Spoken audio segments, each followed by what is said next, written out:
अगर हमने एआई की दुनिया में सर्वाइव करना है, हमने एआई बेस्ड प्रोजेक्ट जीतने हैं। फ्रीलांसिंग का मतलब क्या है कि हमने एआई बेस्ड प्रोजेक्ट्स को विन करना है, अच्छे प्रपोजल लिखने हैं।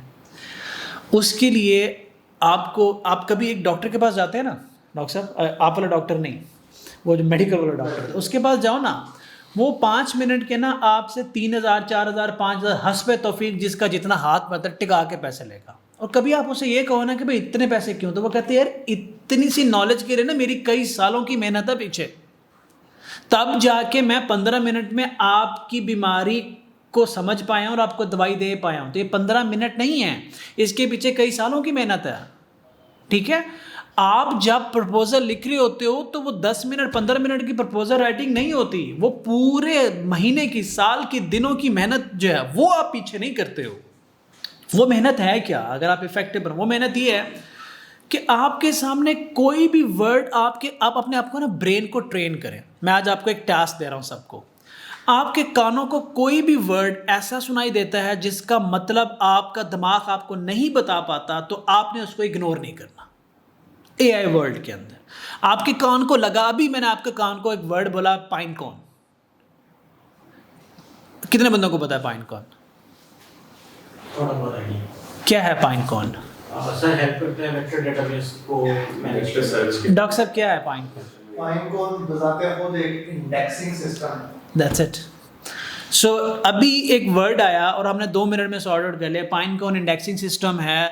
अगर आप बड़ी बुक्स को, पीडीएफ को अब आप वेक्टर फॉर्म में कन्वर्ट करके उनसे सवाल करना चाहते हैं, उसको डेटा को ट्रेन करके उसको चैट जीपीटी में यूज़ करना चाहते हैं, तो pine corn can help you with that.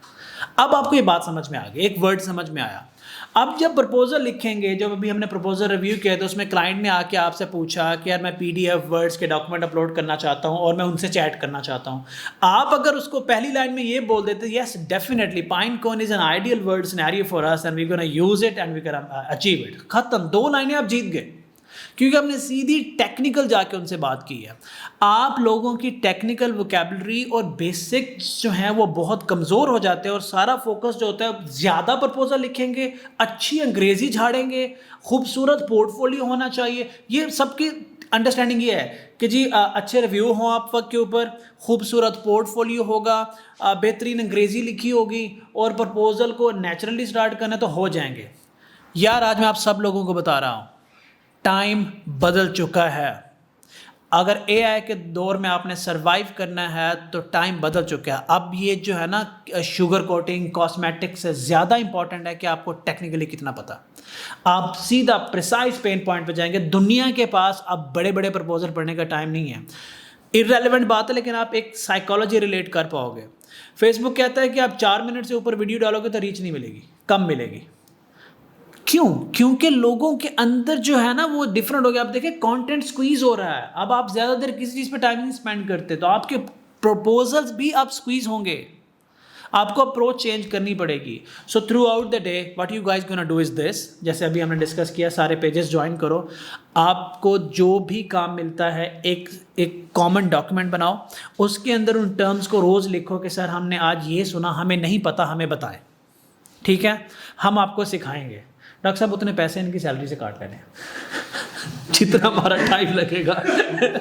मैं आपको वजह बताता हूँ, फ्री में देंगे ना, फ्री में देंगे, हमें इजी लेंगे, फॉर ग्रांटेड लेते हैं ना, तो यार इन्होंने तो फ्री में सिखाना है।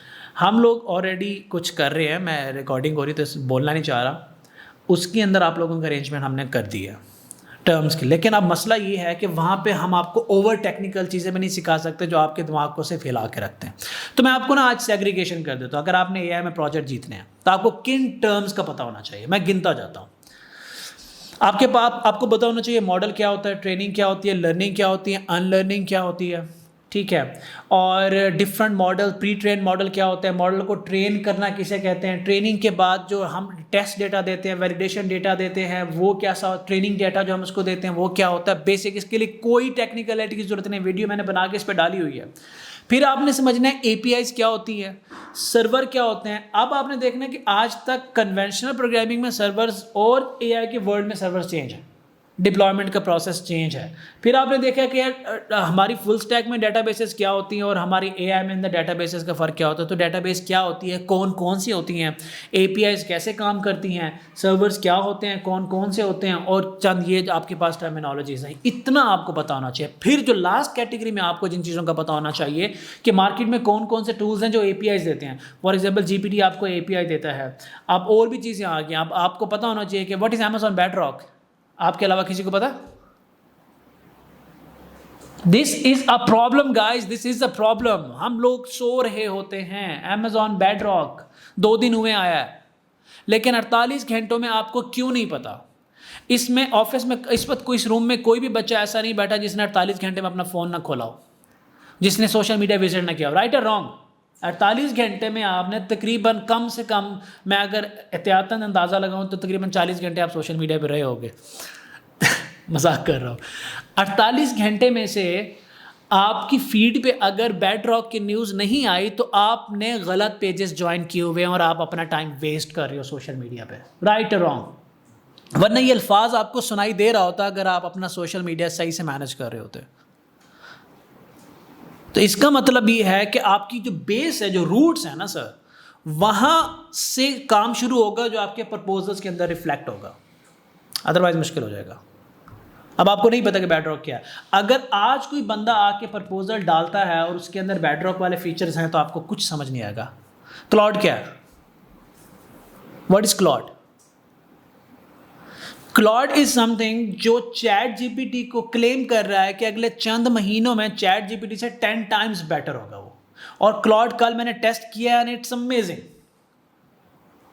चैट जीपीटी है वो, और चैट जीपीटी से पहले क्या है, और अमेज़न उसको पीछे से फंड कर रहा है।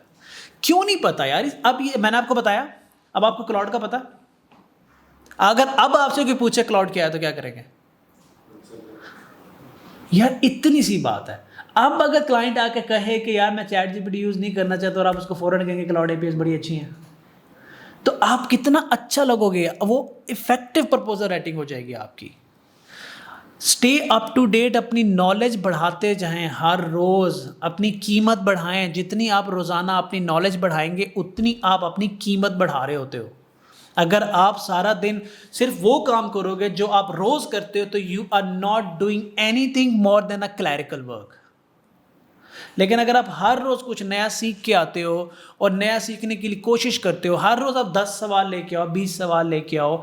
जब एक बंदा आके ग्रुप में सवाल करेगा, आप लोग सारे बैठे होंगे, मैं जवाब दूंगा तो बाकियों की नॉलेज बढ़ेगी, जो कि एक सदका जारी है।